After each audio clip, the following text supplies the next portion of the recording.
They buried her before dawn. But the prairie knew better. It listened to breath that hadn't stopped. Snow drifted in lazy, bitter spirals across the high flats of Dryfield Crossing. The prairie lay still beneath a crust of white, broken only by a fence line, half buried, and the slow rise of breath from a man shoveling at the edge of the Ridge Cemetery.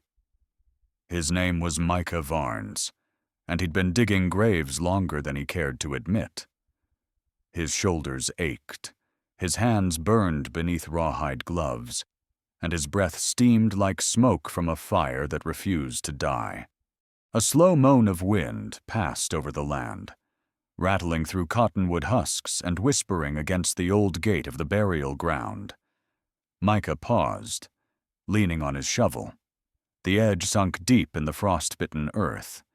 It was near finished, the hole wide enough for a woman, shallow only because the ground fought him with every inch. He looked up just in time to see the wagon crest the ridge. It was an old freight rig, frame sagging, wheels groaning against the frozen trail. A sway-backed horse trudged ahead of it, nostrils flaring against the cold. The driver, bundled in a duster and a wide-brimmed hat dusted white with snow, didn't slow until he drew up alongside the grave. He didn't offer a word at first, only climbed down with stiff, deliberate movements and moved to the rear canvas. Micah stepped closer. Snow crunched under his boots like dry bone. The driver threw back the tarp and nodded toward the stretcher inside. She lay there wrapped in burial cloth, throat laced shut with pale cord. Her hands were crossed neat against her chest. No shoes. Her hair spilled out from the wrap, thick and black, like ink bleeding across linen. The cloth shimmered slightly with the melt of snow. There was no movement, no sound, just stillness. Micah squinted against the wind. This her? The driver nodded once. "Name's not important," he said. His voice was dry as split wood. "Passed sometime in the night. Family don't want fuss. Said to put her in the ground before sunrise." Micah shifted, shovel in hand. "Where's the notice?" The driver's eyes narrowed beneath his brim. "You think I'm out here in this bastard wind with a breathing girl?" Micah said nothing. He held out his hand instead. The driver dug into his coat and tossed him a coin pouch. It landed heavy in Micah's palm, too heavy. Micah frowned. Too much for a pauper's grave. The driver turned away. She got no kin, just land. Land she don't need no more. Those words sat wrong, bitter in the air. Micah looked back at the girl. "I'll take care of it," he muttered. The driver tipped his hat. No name, no farewell. He climbed back aboard, turned the horse, and vanished into the snow. The sound of hooves faded like a guilty conscience. Micah stood in silence. Only the wind spoke now. He crouched beside the stretcher, planted the shovel in the ground. The cloth was thinner than it looked, damp along the seams. He could see the faint lines of her body ribs, chin, the shape of her mouth. Her lips were a shade too blue. Still, something wasn't right. He leaned closer. Her eyelashes moved. It wasn't much, just a flicker. Micah froze, heart slamming against his ribs. He waited. The wind howled and died, like the prairie itself was holding its breath. Her lips trembled, a flutter of breath shallow, but real. The shovel dropped. Micah staggered back, his gut twisting.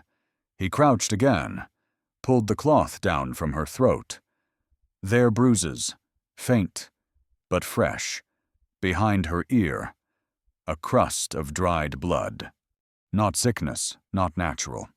Poison, or something meant to look like peace. He looked toward the trail. Nothing but swirling snow. Micah cursed under his breath. A choice pressed down on him like the cold walk away. Fill the grave.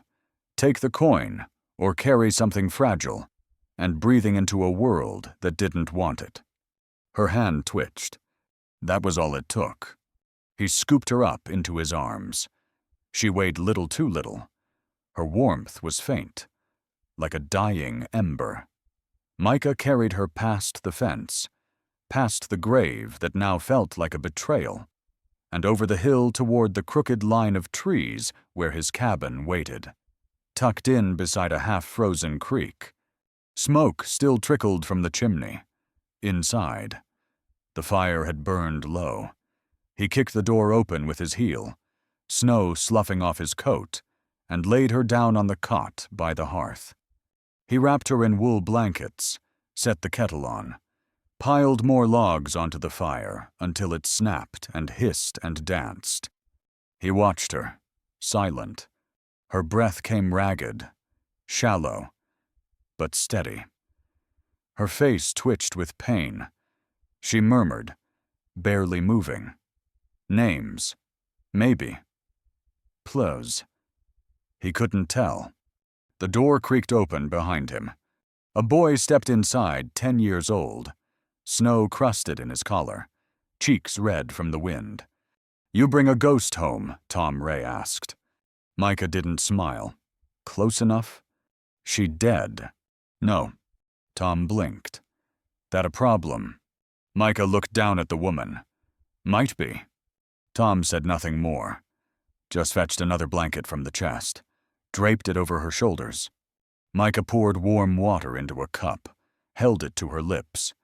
She didn't drink at first, but on the second try, a little spilled into her mouth. Her throat moved. "She's trying," Tom whispered. "That counts." Micah nodded. By dusk. She stirred again.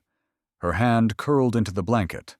Her eyes opened just for a second. Pale gray, startled. She looked at Micah, then through him, then curled tighter, as if hiding from a world that had already stolen too much. That night. Micah sat by the fire with his old revolver in hand. He didn't clean it, just turned it slowly, watched her breathe, wondered what had brought her here. Who wanted her dead? What kind of man signed off on a death that wasn't? In town. They'd say Micah Varnes had no use for company since the dirt took his wife and the child who never cried. They'd say he buried more grief than any preacher and talked more to fence posts than living men. And yet, here he was, watching over a woman who should have been 6 feet under, feeding her broth by spoon and wordlessly checking her pulse. She woke before sunrise. Her breath hitched, her eyes fluttered open, wild and bright. She tried to sit. Micah caught her shoulders gently.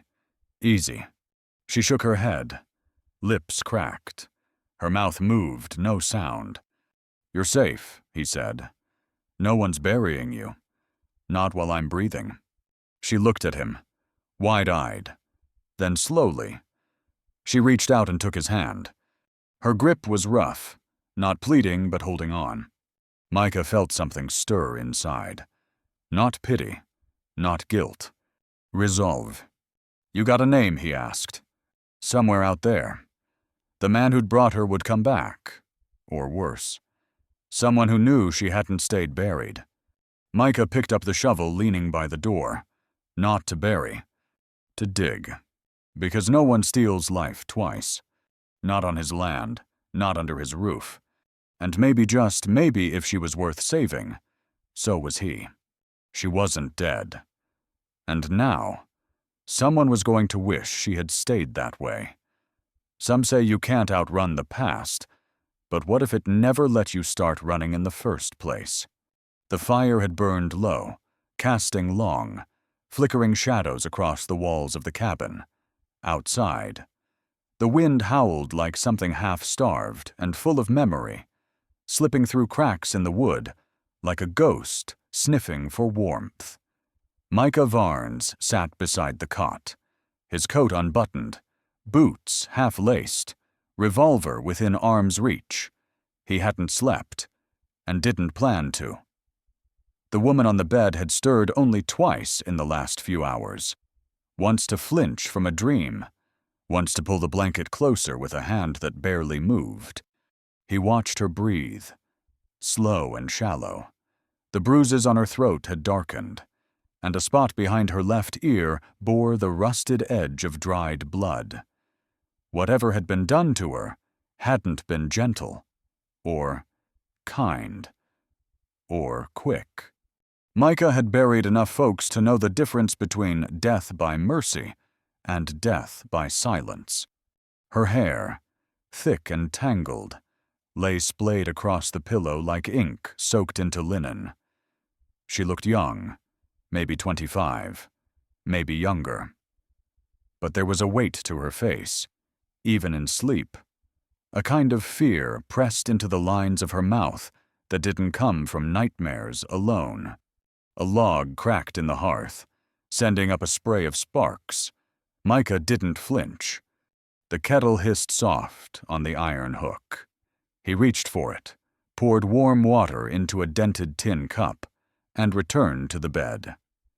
He cradled her head carefully with one hand and tilted the cup to her lips. Nothing at first, then a flutter barely there, and her lips parted. A few drops passed through. She swallowed. Micah exhaled. He tried again. A little more this time. Some spilled, trailing down her chin, soaking the edge of the blanket. But her throat moved. She was trying. There was a quiet knock at the back door. Then it creaked open without waiting. Tom Ray stepped in, snow still clinging to his shoulders, cheeks red as kindling. He paused when he saw her on the cot, then looked at Micah with wide eyes. "You bring a ghost home." Micah grunted. Close enough. Tom stepped further in, kicking snow off his boots. "She dead?" "No." The boy tilted his head, studying the woman. "That a problem?" Micah didn't answer right away. He looked back at her, then said, "Might be." Tom crossed the room and knelt beside the hearth, hands out toward the fire. He didn't speak for a while. Then, without prompting, he stood, rummaged through the cedar trunk near the wall, and pulled out a heavy wool blanket. He laid it gently over her shoulders. "You want me to keep watch?" "Not yet." "Who is she?" Micah shook his head. "Don't know." Tom's eyes lingered on her face. "She don't look peaceful. She's breathing. That's enough for now." The boy nodded, then sat cross-legged on the rug, pulling a paring knife from his belt and an apple from his coat. He began slicing it thin, bit by bit, talking low, mostly to himself. "Schoolmarm says a bear can outrun a horse if it's angry enough. Don't make much sense to me. I seen a bear once, back in Cedar Fork. It was chewing on a log, like it was waiting for the woods to talk back." Micah let him talk. The sound filled the space, made the air less heavy. The woman stirred again, just before dawn. Her hand emerged from the blanket, grasping weakly at nothing, her fingers curled, then extended, her eyes fluttered, opened just a sliver, pale gray, cloudy like smoke on snow. She looked at Micah. No sound, just breath, then past him, like she was trying to remember where she was or who she'd been. He moved closer, slowly. "You're safe," he said. She didn't respond. Her mouth moved, but no sound came. "You're not going back in that grave." Her gaze sharpened, just slightly. Then she curled into herself, like a leaf caught in the wind. A sob almost broke the silence, but it caught in her throat. Later that morning, when the sun pushed faintly through the clouded window, she reached toward the hearth. Micah handed her a piece of charcoal, the kind he used for marking fencing repairs on the back wall. Her hand shook as she dragged it across the ash stone beside the fire. Lora. Then she paused, looked up, met his eyes for a heartbeat, and wiped it all away with the back of her hand. Micah stared, the ash smeared, leaving only a trace. In the dying glow of the fire, he saw something else beside the name. Faint, almost missed a half-drawn mark, a symbol. Then her hand moved fast, wiping it all away. His gut twisted. That wasn't just a name, that was a warning. "You don't want to be found," he murmured. She didn't answer. She didn't have to. Just then, the fire dimmed for a second, as if something passed in front of the window. Micah turned fast, rifle in hand. Nothing, just snow. But Tom whispered, "That's the second time I've seen it." What a shape. Standing out there, watching. The day passed in slow silence. Micah went out to chop wood. Tom stayed in, boiling broth with more salt than sense. The woman, Laura, maybe drifted in and out of sleep, murmuring words they couldn't quite catch. At dusk, the light turned amber and long, painting the inside of the cabin with warm shadows. She stirred again, stronger this time. Tom was sitting at the table, fiddling with a worn-out harmonica he couldn't play. Micah watched as she reached a trembling hand toward the wall. He got the chalk. She wrote again, not on the hearth this time, but on the plaster beside the stove. Laura. The lines were shaky, uneven, but deliberate. Underneath, she drew a line. Then another. Micah didn't speak. He watched her stare at the name for a long time. Then she erased it, carefully, one letter at a time. When night fell, the wind rose again, whistling through the eaves. The smell of broth and burnt beans hung in the air. Micah cleaned out his rifle. Tom stacked firewood near the door. Laura was asleep again, but not peaceful. Her face pinched in her dreams. One arm curled against her chest like she was guarding something that wasn't there anymore. Micah stood by the window, staring out into the dark. Snow was falling again, quiet, relentless. A town like Dryfield wouldn't ask questions about a girl who went missing. Not when a man like Asher Tolliver whispered in back rooms and made promises wrapped in money and threats. Micah's hand hovered near the curtain. Somewhere out there. Someone thought she was already dead. Thought they'd gotten away with it. Thought silence was safer than justice. They were wrong. Behind him, Laura shifted. She whispered something, too soft to catch. Micah turned back to the fire. He didn't ask her to repeat it. He just sat down again, revolver on his lap, eyes on the flame. She was still breathing. That counted. She didn't say a word, but when her fingers tightened around mine, I knew this grave I'd been digging wasn't meant for her. In towns like Dryfield, it wasn't just fences that kept things in, it was silence. The sky that morning had the grayish hue of old tin, stretched tight over a sun that couldn't quite push through. The wind had quieted for the moment, but that only made the silence sharper, like something waiting. Micah Varnes moved through the barn with a lantern and a length of rope, checking the hinges on the livestock gate, running his hand along the feed trough. Anything to keep from thinking too long about the woman still asleep in his cabin. He hadn't shaved in days, and the ache in his ribs from the firewood stack tipping over hadn't left him since dawn.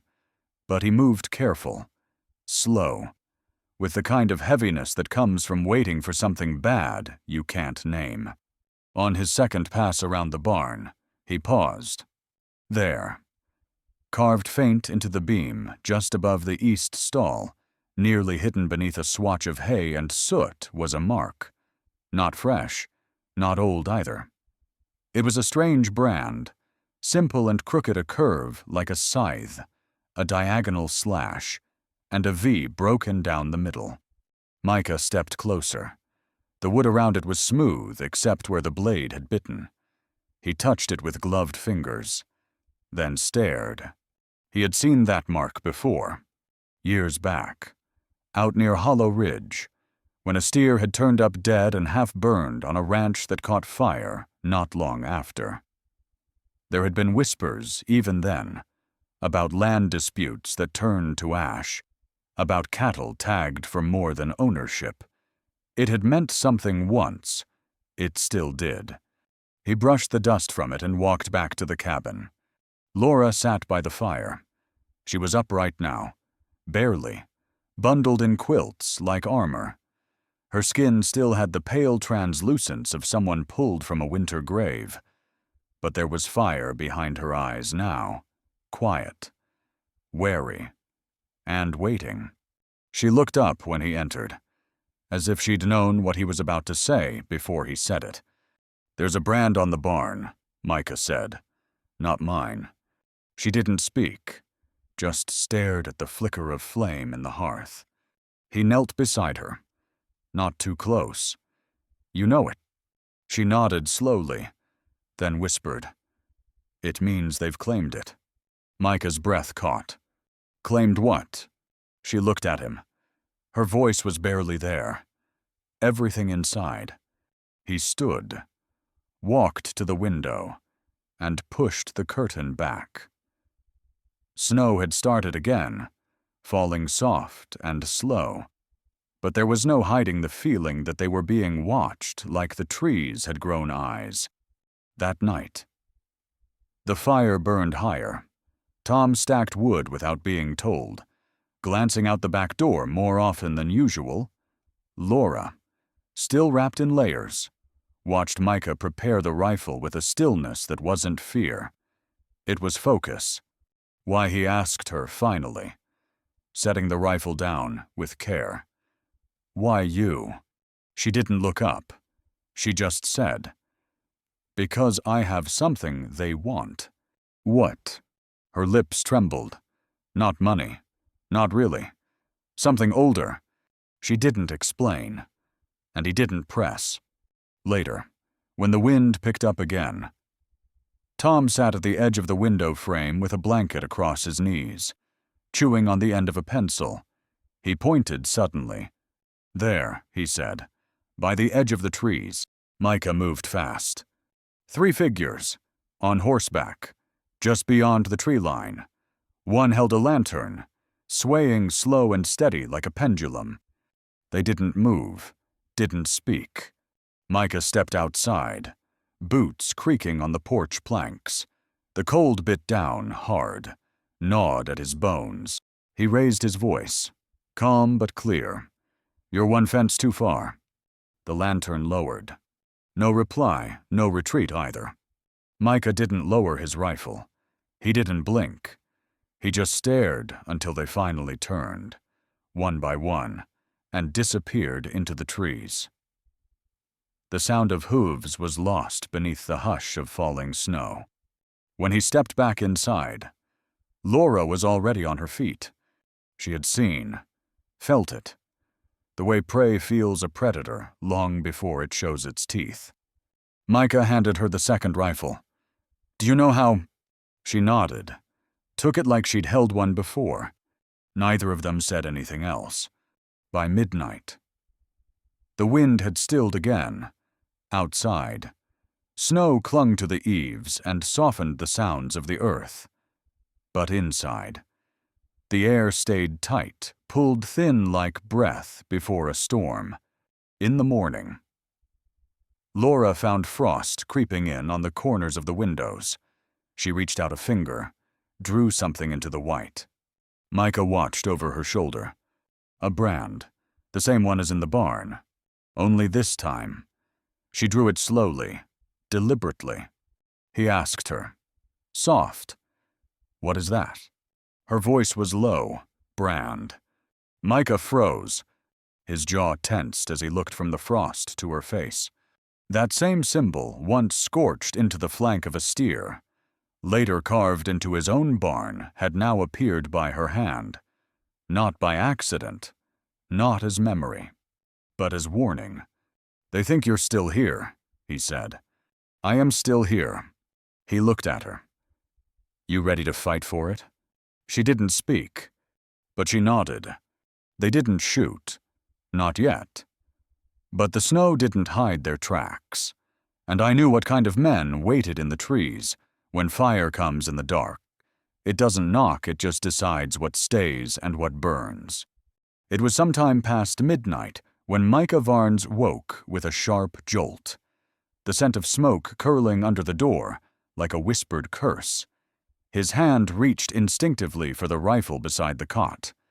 Across the room, the wind had stopped, but the air was thick, foul, and hot. It wasn't the cabin. The fire inside was low, well tended. This smell came from outside. This smoke was wild. The barn. He was on his feet in an instant, boots thudding against floorboards, shirt half-buttoned. Tom. He barked. Up. The boy stumbled from the side room, rubbing sleep from his eyes, shotgun slung too large across his chest. What? The barn. Outside. The air had turned orange. Flames danced along the eastern sky, licking up toward the ridge like the sun had cracked open too early. The snow glowed with light that didn't belong. Micah charged into it without thought. No coat, just instinct. The cold slapped at his skin, but the heat swallowed it whole. Sparks leapt from the barn roof. The dry old wood never fully treated, patched with pine planks and hay, roared like it had been waiting for the match. Laura, he shouted. He heard a response, faint, but clear. Up here. She appeared a second later, limping from the loft ladder. Coat pulled tight, one sleeve torn. Her hair was braided back, face streaked with soot. He ran to her, ducking beneath a beam as it groaned overhead. Are you hurt? She shook her head, eyes watering. Smoke woke me. I couldn't get down at first, ladder was blocked. Micah wrapped an arm around her waist and half-dragged her through the drift, out past the burning wall and toward the house. Tom had already hauled a bucket from the pump and thrown it against the porch's edge. But it hissed into nothing. They stopped several yards out, watching as the barn collapsed inward with a sickening groan. The wagon was gone. So was the feed, the tack, the water barrels, the tools, even the rope Micah had coiled with care last week. Gone. All of it. Laura leaned on him, coughing, trembling, but not weak. Her eyes burned. They're warning us, she said. He didn't argue, just held her up and said nothing. The sheriff arrived at dawn, boots crusted in snow, coat neat and smug as ever. His horse shifted uneasily as he dismounted and tapped the ashes with the butt of his boot. Tragic accident, Jonas Deeks said, voice syrupy. Micah said nothing. Barns go up quick in winter, the sheriff added, glancing toward the house. His gaze lingered too long on Laura, who stood beside Tom on the porch. Scarf pulled high, shoulders squared. That your niece Deeks asked. No kin, Micah replied flatly. But if anything happens to her again, I'll make it your problem. Deeks grunted, rubbed his jaw. Looks awful familiar. You'd know, wouldn't you? The smile that curled on the sheriff's lips didn't reach his eyes. You planning to rebuild? He asked. Tone too smooth. Hope the next fire don't find the house instead. Micah didn't blink. Let me know if I need help digging another grave.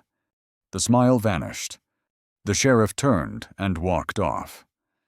Slow as honey in cold tea. When he was gone, Laura stepped into the soot, crouched beside a blackened timber and turned it with the toe of her boot. Her face went hollow. Micah crouched beside her, following her eyes. I'm not meant to live, she said softly. That's a lie someone fed you, he replied. Don't chew it twice. Her hands curled into fists. I saw the man who poisoned me. Micah turned toward her. Simon. No, she whispered. Asher. The name dropped like a gunshot in the frost. She went on, her voice like gravel. He said I was the key. Said he'd make it clean. No bruises. Just sleep. Then he'd take the land. My land. Only thing my mother left me. Micah's jaw worked, silent for a beat too long. He doesn't get to win, he finally said. Laura turned to face him. Then you'll help me stop him. He looked into her eyes. They weren't soft anymore. They were focused like a glass edge left to freeze. I'll help you bury him, he said, if it comes to that. Her lip trembled. I don't want more graves. Then you better learn to stand tall, because the next time they come, it won't be fire. It'll be bullets. She nodded, and when she did, she didn't look like the girl who had come out of the snow anymore. She looked like someone who intended to stay that night. Laura moved into the main house not as a secret, not as a whisper. She took the far room, the one that had once belonged to Micah's wife. She cleaned it herself, took down the old sewing shelf, stoked the fire with her own hands. She paused at the doorway, hand on the frame. The bed was neatly made, untouched for years. You had a life, she whispered, and I almost didn't. She unpinned the old shawl from the hook and folded it. I'll try not to waste what I stole back. Tom brought her a tin star made from scrap metal he'd found near the ruined barn. A joke. Maybe. Or maybe something more. She pinned it to the curtain with a bent nail. A line in the dust. They didn't speak much after supper. There was too much waiting in the walls. The barn was gone. The sky had cleared. But the wind had teeth again. Laura sat by the fire, her shawl wrapped tight. Her fingers traced the edge of the star without looking. And Micah, from his chair by the door, loaded his shotgun slow. He didn't say a word either. I won't be buried twice, she whispered. Not for him. Not for anyone. In the West.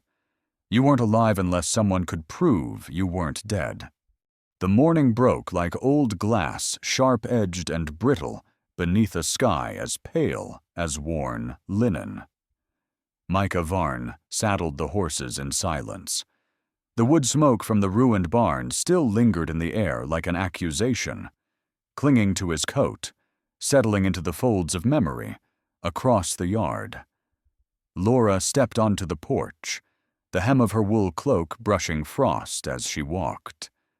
She didn't speak, just met his eyes and nodded once. She was ready. The ride into Dryfield Crossing took 2 hours in the brittle cold. The wind kicked at their faces, stinging with dust and ice. Laura's gloved hands stayed tight around the reins. She didn't look left or right, not even when they passed the charred split fence where Tolliver men had been seen. Her jaw was set the whole way.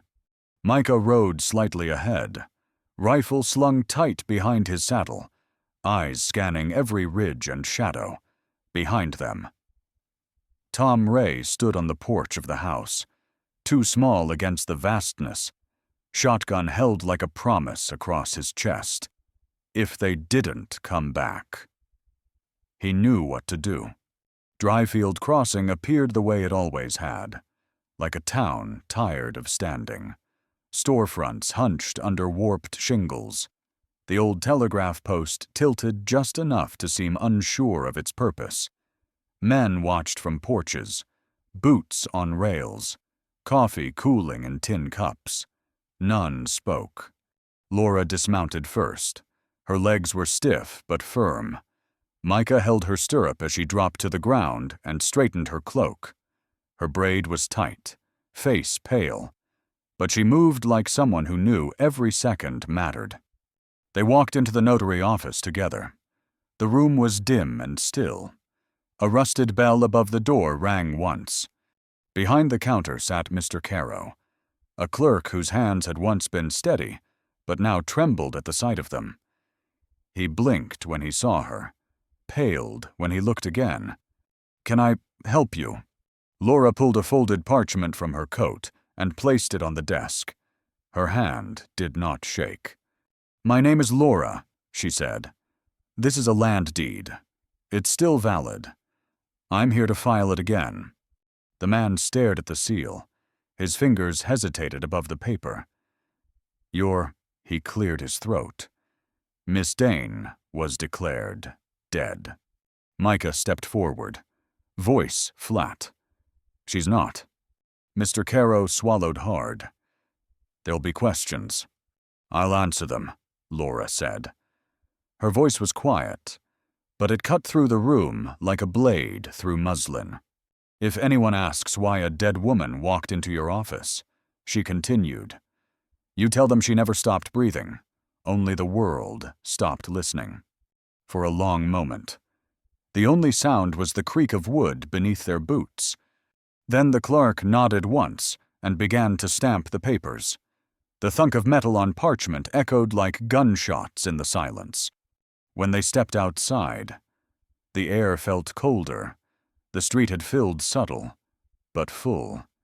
Faces watched from windows, from the corners of doorways. The saloon piano had stopped playing, long before they even entered. The sun had not moved much higher in the sky, but the day felt stretched by something waiting to snap.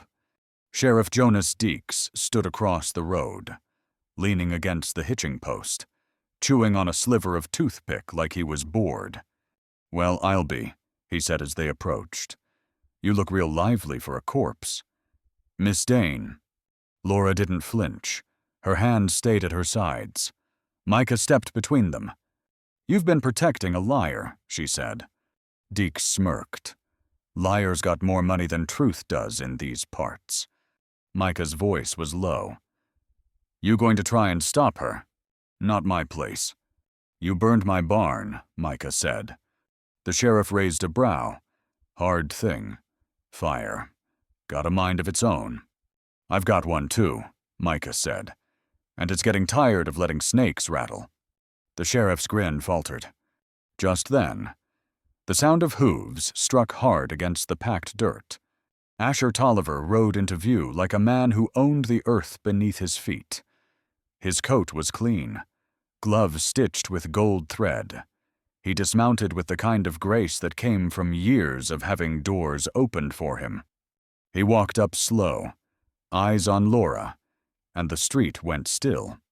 "Well now," he said, voice as sweet and false as molasses, "back from the dead. Isn't that something?" She stared at him. "You tried to poison me." His face didn't change. "You were sick. You made me sick." He shrugged. "You were going to die anyway." Simon was finished. The land would have rotted without use. Micah's hand drifted toward his coat. "Keep talking." Tolliver smiled. "This little stunt won't hold. Not for long." "It's legal now," Micah said. Laura stepped forward. Her voice didn't rise, but it rang. "You want this land, come to court, not to my grave." For a moment, Asher said nothing. Then he turned, mounted his horse, and looked back once more. "You think the law matters out here?" he asked. Micah chambered around. "Matters enough when someone's willing to die by it." The silence that followed was wide and thick. Tolliver spat into the dirt and rode off. Laura stood in the dust, breath white in the cold air. The paper tucked into Micah's coat still bore the notary's seal date. Time. Signature. They didn't linger. But before they left, Laura stepped into the post office and handed a second copy of the deed to the clerk behind the desk. "Mail this," she said, "to Judge Clemens, Fort Perdition, and include a note, 'My land has been falsely claimed and nearly cost me my life.'" The clerk hesitated. "Who shall I say sent it?" Laura looked him in the eye. Laura. Alive. and unwilling to be buried. They rode out as the town whispered behind them. The seal pressed deep into the leather of Micah's coat. The road home was colder, quieter. But Laura sat taller in her saddle, hands firm around the reins. They didn't shoot her in town, but they would. Micah could see it in Asher's eyes. He wasn't done.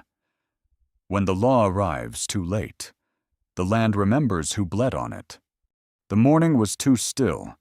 Micah Varnes had known quiet before out on the high plains, in the gaps between thunder and war cries, in the hush of a church with no preacher. But this quiet had a different shape. It wasn't peace. It was waiting. He stood on the porch just before dawn, sharpening his knife by feel more than sight. The sky was gray as old wool, barely touched by light. Somewhere in the distance, a lone owl called and went silent again. The wind had stopped. Even the trees seemed to hold their breath. Inside, the fire cracked softly. Laura moved like a ghost between the stove and the window, boots barely touching the floorboards. Her hair was braided back, her face set. No fear, only readiness. Tom sat curled in the corner, hands wrapped around the shotgun Micah had taught him to load. His eyes were too wide, too young, but steady. They had barred the doors the night before. Every rifle was loaded. Water barrels hauled near the porch. The last of the good nails hammered into the shutters. It wasn't much, but it would hold. For a little while. Laura stood at the window, peering through a slit in the curtain. "They'll come today," she said. Micah didn't argue. "They'll come loud." She turned. "Will be louder." Then the dog started barking short. Frantic bursts, then silence. He moved to the edge of the porch, hand on his rifle. Through the thinning fog came 3 horses. 2 riders Micah didn't recognize. One he did. Asher Tolliver. He rode like a man who believed the land beneath him had been stamped with his name. His coat was pressed, his boots polished. The other 2 men were rougher, one with a scar beneath his eye, the other with fingers twitching near the trigger. They stopped at the fence line. No words, no greetings. Micah stepped out, rifle raised, slow and steady.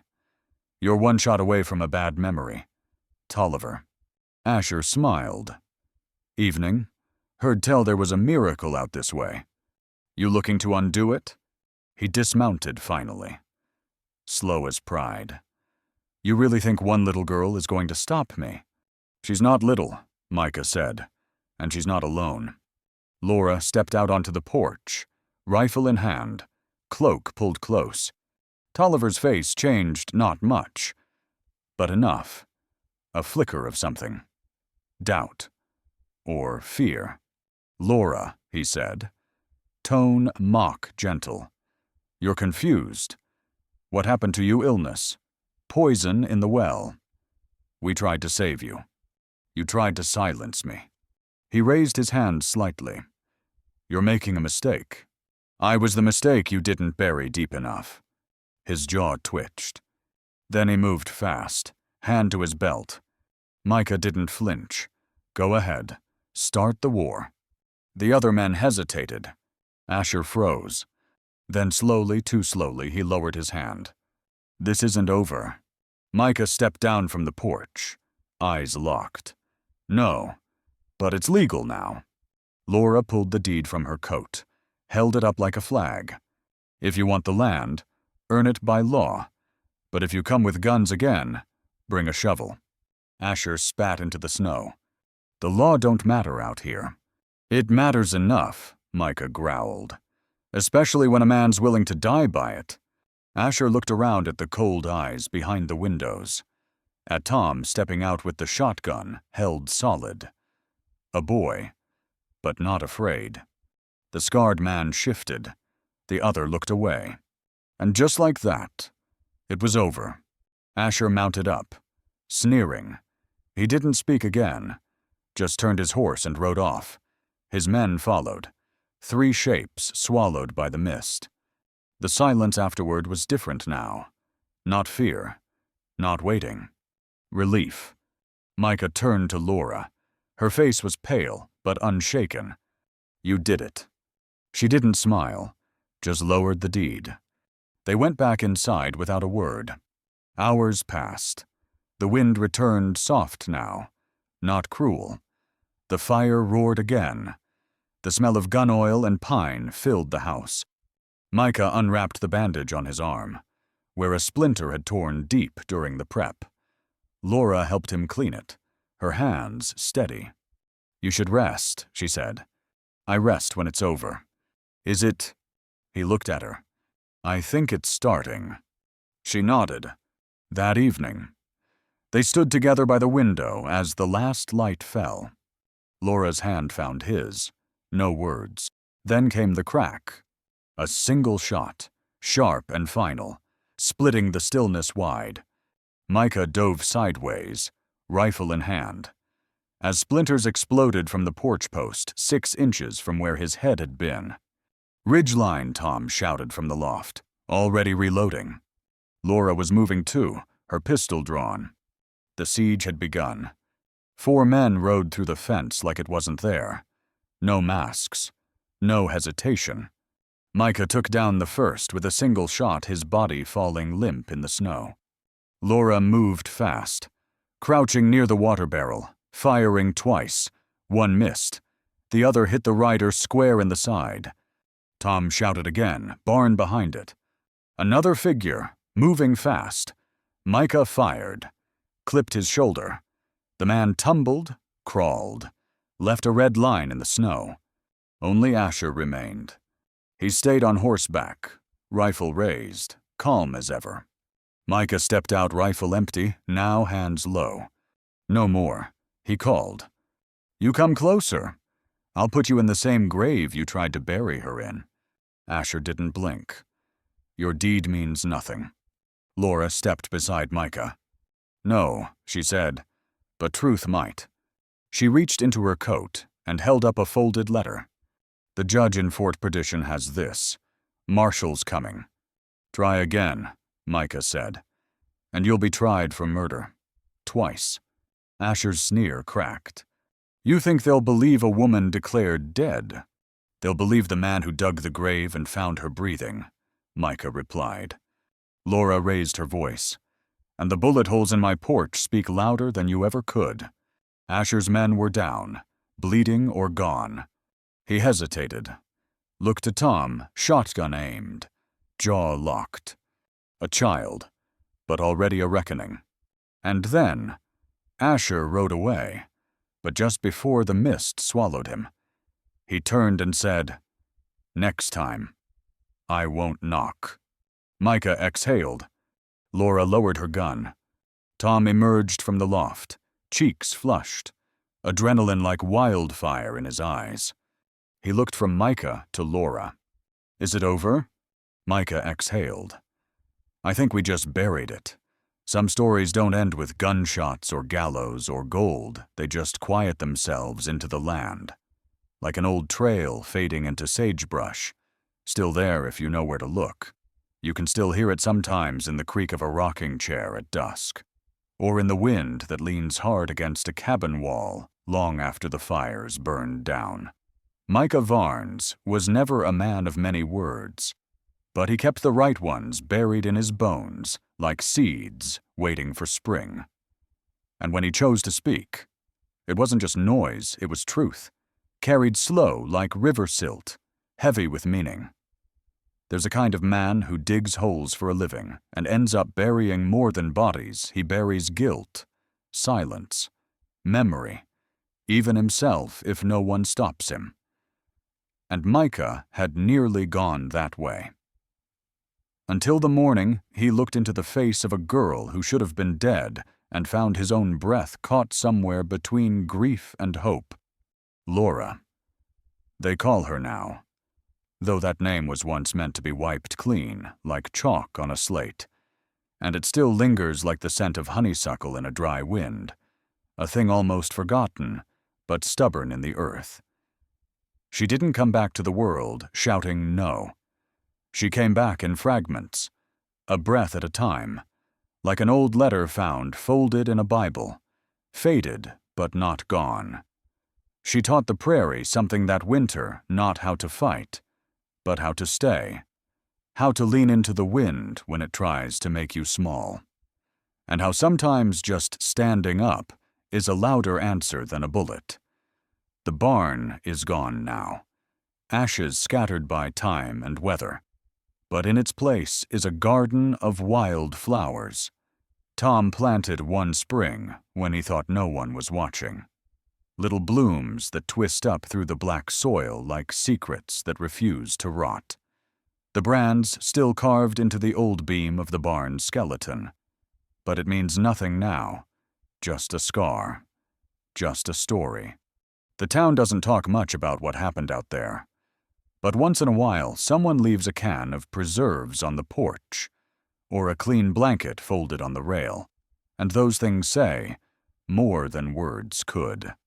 Laura walks the land now like it's hers, and it is. But not because a paper said so. It's hers because she took it back one breath at a time. Justice didn't ride in loud with a badge. It came slow, wrapped in wool, shivering, and holding a pistol with hands that had once been meant for thread and quilts. And maybe that's how justice always comes, when it does not with glory, but with grit, and too late for comfort, but just in time for truth. Micah still sleeps near the door some nights, the old shotgun leaning where it always did, not out of fear, but because habits don't leave easy. Sometimes he finds himself standing by the old graveyard, shovel in hand, not digging anymore, just remembering how close he came to burying something alive. Remembering that the first shovel that winter wasn't for Laura, it was for himself. Tom's grown up now, almost a man. But he still peels apples when he's nervous and keeps a tin star pinned to the inside of his coat, just in case someone needs reminding what quiet decency looks like. And the land well, it's the kind that remembers. It remembers every hoofbeat, every flame. Every night a girl pressed her ear to the floor to make sure no one else came through the snow to silence her. The wind still whispers across the ridge where the first grave was dug. And if you listen close, it sounds like breath, like life turning over in the earth, like something buried refusing to stay still. Stories like these don't live in newspapers or fine books. They live in fence lines and smoke scars, in the hush between lightning and thunder. They remind us that honor can be buried, but it can't be erased, that even when the world stops listening, the truth only needs one voice to carry it forward, that justice, though late, still matters, and that the forgotten woman might be the only one who knows how to save us from ourselves. Some say legends are for the loud, but this one belongs to the quiet, to the ones who stay, who watch, who hold on when they've got no reason to. If you believe in that, if some part of you still wants to see the world made right, not by force, but by firelight and mercy, then leave a sign behind. Let the wind know you were here. Drop the number 1 key in the coals below and sign your name to the dust. Subscribe to Red Rock Tales. If you'd sit with us again next time, the wind comes soft across the plains, and someone has to stand for something that matters. Because this land's still listening. And so are we. But justice doesn't scare easy, and Asher Tolliver never rode alone. Somewhere beyond the ridge, 3 fresh horses waited, and the wind, this time, didn't whisper, it carried names.